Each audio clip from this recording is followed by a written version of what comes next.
Hello everybody, welcome to 3 Simple Steps for Total Control of IT Capacity. I am David Leith, I'm the Technical Product Manager at Uptime Software for the Uptime product line. Very excited to have everybody here today. Today we're going to be talking about how to master IT capacity, and I'm going to be showing you 3 simple steps.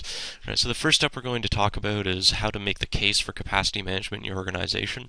The second is a basic framework to get control of your IT capacity position and understand where you are today.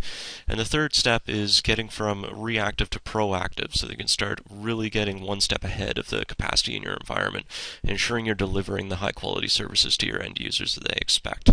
As a bonus, I'll also talk about some tools that are available for effective capacity management and planning. Now, it's important to understand that this is not a product demo. Today, I'm really just going to be talking about some of the experiences I've personally had over my 8 years with Uptime implementing capacity management at organizations of all shapes and sizes. I've worked with large and small companies, finance, medical, government, telco, mom and pop shops, and through all of these projects working with these users, this basic framework is something that has been honed through the years to help all these organizations move forward. Before I jump into it, I want to talk about why capacity management is so important. Why is it a buzzword that you're seeing in all the blogs, and why is it something that you need to be focusing on in your environment? And working with all of the end users and in data centers that I have, it always comes down to 2 key issues. The first is performance. We find that in any IT organization, about 65% of all help desk tickets are related directly or indirectly to some sort of capacity issue. So be it memory running out on a server, a database not having enough CPU resources to handle a certain type of query, actual day-to-day outages are largely caused by simple capacity issues. And that's unfortunate because capacity management is a problem that can be managed and can be anticipated. So we're looking at over 50% of all help desk issues being completely avoidable, right? You shouldn't have to go through the pain of having end users experience these problems for you. The second issue with capacity management is all about money.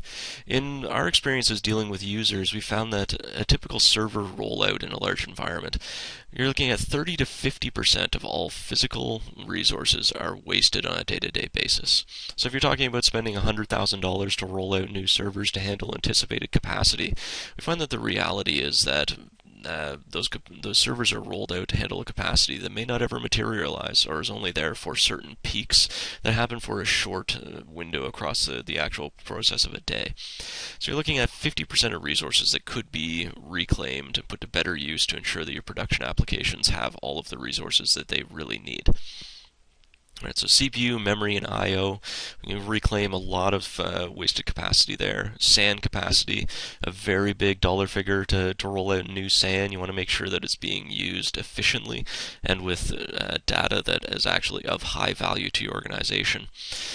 And there's also a huge cost savings when it comes to time and staff. So simply the act of managing capacity in your environment and coming back to the performance issues, getting one step ahead of capacity management, if you're not able to do that, it'll end up really hurting your organization at the end of the day and causing embarrassment potentially for the IT department with outages that are costing all kinds of time and resources to recover from.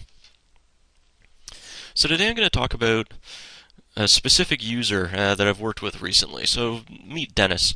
Dennis was hired on as a senior application manager at a major Canadian telco. When he arrived, he was really excited about taking on this role and moving in, being able to help to improve application delivery for this organization. He was amongst a team managing about 40 application clusters and with thousands of server instances, both physical and virtual. And he found that generally their planning approach really was based on Excel and a lot of guesswork.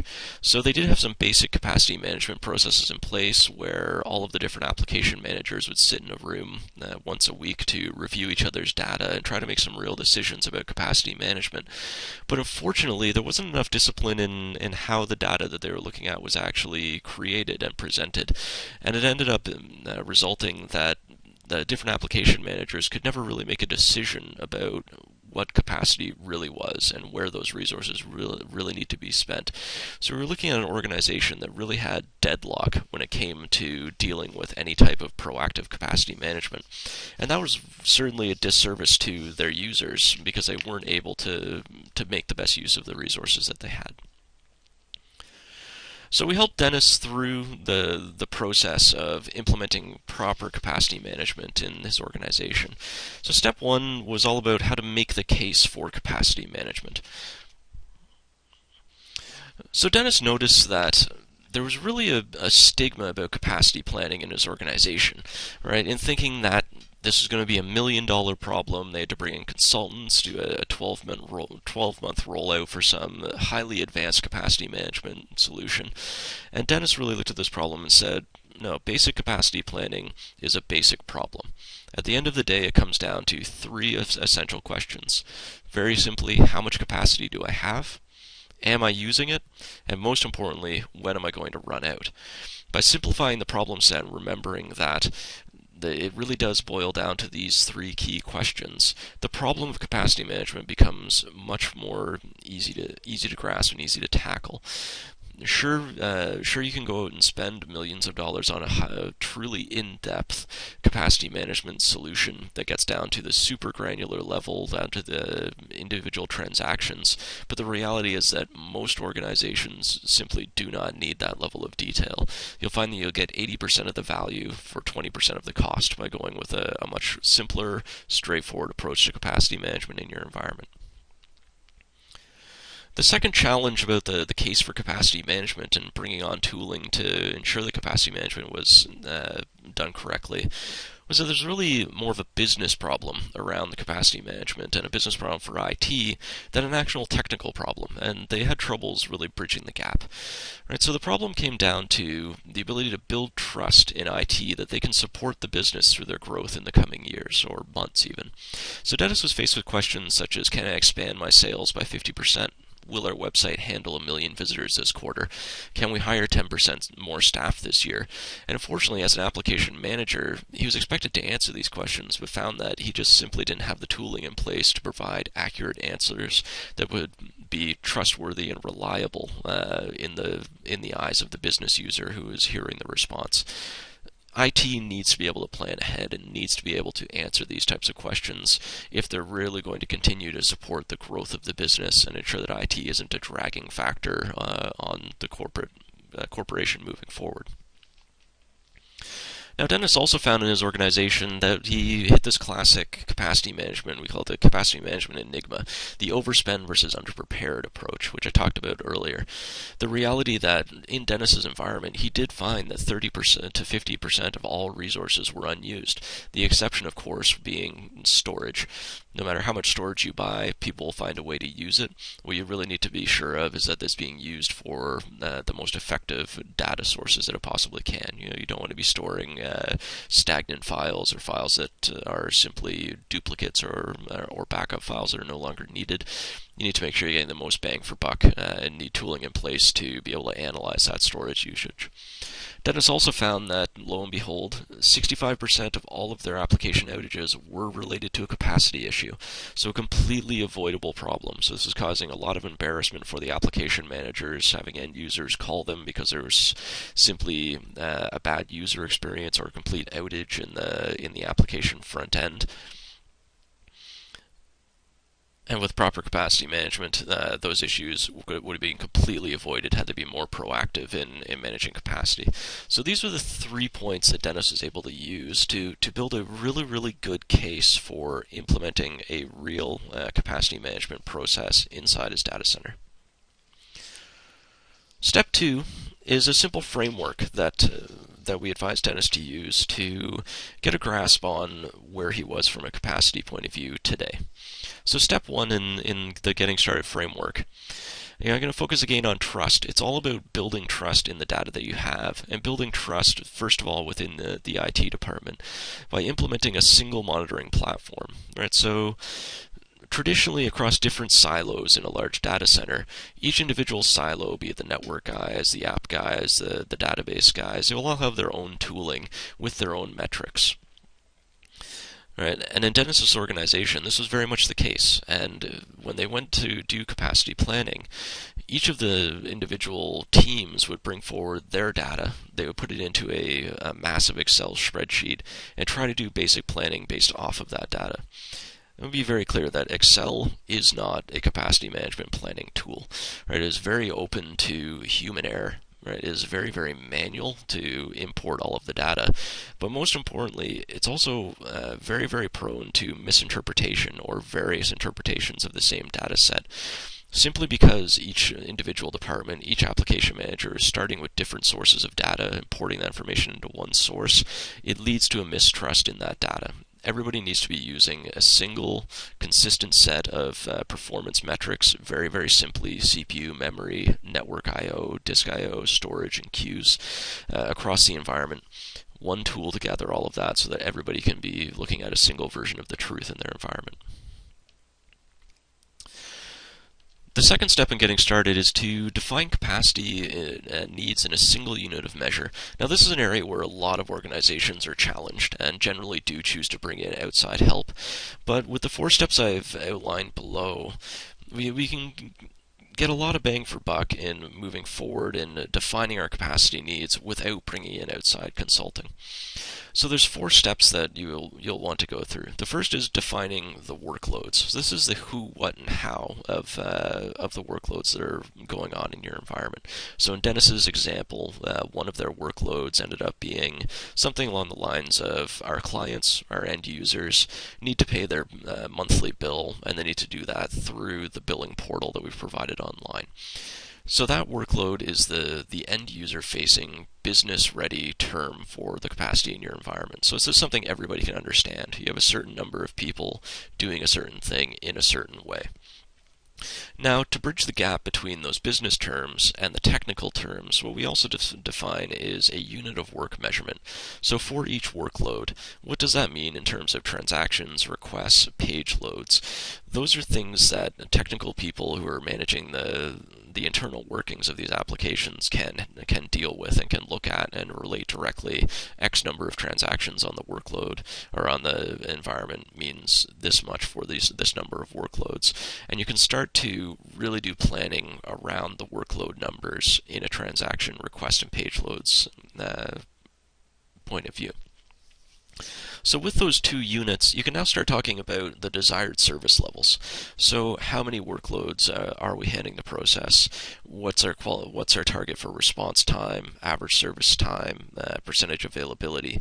These service levels will help you move on at an initial level to the next conversation, which is actually a very, very difficult conversation for most organizations.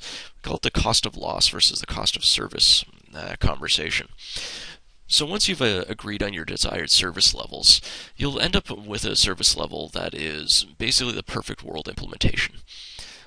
To really do capacity management on that desired service level, you'll end up coming up with a number, a cost number for what it would cost to actually implement an environment that would support the target capacity needs or to target service levels. And often that's very different from the perceived value or the available budget. So a great example would be that to implement a perfect service level for a certain workload, you would need $100,000 in capital expenditure, but the business can only afford to give you $20,000. Well, that gap is now something that you can use to start talking about, all right, is this service level actually desired? Is it achievable? Or do we need to scale that down a little bit to get closer to the budget? But more importantly, what does this service level actually mean? So what is the cost of loss of this service? So if it's a billing portal that users will access every day, maybe it can go down or be a little bit slow under certain peak capacities. But for example, if it was a purchasing portal, so users wanted to upgrade or buy new cell phones, if that site is down, that is going to have a tremendous dollar loss impact versus the availability of the billing portal. This allows you to start talking about how that cost of loss can relate to the cost of service and really build out a simple ROI to justify the capacity needs of different applications, workloads, and units of work in your environment. So now you have your capacity needs defined. Next step, of course, is to analyze your current capacity. So using that single framework, monitoring your entire environment, what is your capacity today? What type of capacity problems do you have? Are there network issues, disk issues, memory, CPU? What you want to do is start building a baseline and work towards testing your assumptions for the units of work. Right? So, do we have the number of users today that we thought we were actually working with? Does that translate to the same number of units of work that we were expecting? And are the service levels in the certain realm that we thought we were starting with? To do this, you really need a tool that will give you 6 to 24 months of data. But of course, if you're just getting started, you're not going to have that type of data. You can start this process with 1 to 2 weeks of data. Of course, it's not going to give you the 100% accuracy long term that you need, but it's a starting point. After you've analyzed your current capacity, before you move forward with making any changes and putting in a capacity management plan, of course you want to put out the fires. You cannot proactively manage your capacity if you're fighting day-to-day capacity outages that are impacting those target service levels. With these 4 steps, you can get yourself up and running and start taking the first steps from being very, very reactive in your capacity management and not having necessarily a single view into where your capacity is. You can move on to step 5, which is proactive capacity management. So getting proactive with your capacity management. The first thing you want to do is, of course, avoid outages. Now you understand where your capacity currently lays, you need to be able to identify what your critical paths are in your environment. So based on the workloads that are coming into your environment, what are the first points of failures, the likely things that are going to break? You need to understand those bottlenecks and you need to monitor them closely. Right? You need to monitor those proactively on a daily basis, well, maybe even down to the minute, so that you can take a look at them and actually react appropriately if there are any changes in capacity or any outages. You can also start to forecast your workloads. There's 3 basic strategies when it comes to forecasting, and you need to decide what way you want to handle changes in capacity in either a lead, lag, or match approach. So of course the lead approach is the most common. This is where organizations will predict a certain amount of workload is going to be placed on their applications. They will put out a lot of capital costs up front to buy additional capacity in anticipation of that workload coming down the pipe. Now, as I mentioned earlier, we talked about 30 to 50% of resources being wasted. Generally, we find that organizations will lead appropriately, but overlead, so that they have way more capacity that they need, so that when they're in off-peak hours, none of that capacity is actually being used effectively, which really is just wasted resources at the end of the day. Now, the lag approach is the opposite to that. Lag approach basically says that as you forecast changes in your workload, you're only going to add additional capacity once your capacity is actually consumed. This is definitely safe from a cost savings point of view, but it can open you up to risk in terms of lag time in getting that capacity online when you need it. So if your forecast is even a little bit off and you find the capacity is ramping up much faster than you actually have available capacity to handle, this lag approach can put you in a risk position where you're not able to ramp up in time to keep up with the demands of the business. And the third option, of course, is the match approach, which is instead of doing a massive lead or a trailing lag, try to match capacity as best you can on a more frequent basis. So instead of twice a year capital expenditures on new hardware, maybe once a month or once every few weeks, you're looking at your capacity, choosing to tune your capacity allocations or buy new hardware on a much more routine basis so you can keep that available capacity in line with the real capacity demands in your environment. Plan for future system usage, right? So this forecasting is really all about planning. So you need to be able to understand, first of all, based on your business workloads, what is the anticipated target for those workloads over a certain time frame? Be it 3 months, 3 weeks, or 3 years. You need to understand what that future system usage is. There's no value in having a defined workload if you can't predict where that workload is going to change over the coming months. And with any plan, of course, you want to prepare for unknowns. Every forecast is valuable to have. You want to have many available forecasts to do planning with, but always be prepared for capacity changing outside of what you expected. Unknowns will always occur, and you need to be in a position where you can adjust to those unknowns as quickly as possible. Now, automating and planning ahead, really, really proactive steps here. You definitely want to automate as much as possible the entire capacity management process. So we're talking a little bit about routine reviews. So we mentioned that Dennis was already meeting with his capacity managers or his other application managers once a week to talk about their 40 applications. They were working with Excel and taking all of that data, putting it into a spreadsheet, which ended up taking about 60 hours a week, believe it or not, to put together that info. And they would sit down on every Friday to review the info and not be able to work with the data. This needs to be completely automated, and we like to think of it in terms of getting the right info to the right people at the right time as frequently as possible. So a great way to do this is to automate weekly reports on your workload and your units of work versus your actual infrastructure capacity. Send that report out completely automated to all the users, all the different teams that are responsible for this application, so they all have one consistent set of data to look at. Everyone's checking the same reports so they can make the same assumptions about their capacity going forward. You also want to routinely review your baseline versus the reality. So this comes back to the preparing for unknowns. Definitely check that your real capacity usage in the here and now is in line with the baselines that you'd set out, and start planning ahead to make sure that you're keeping everything aligned.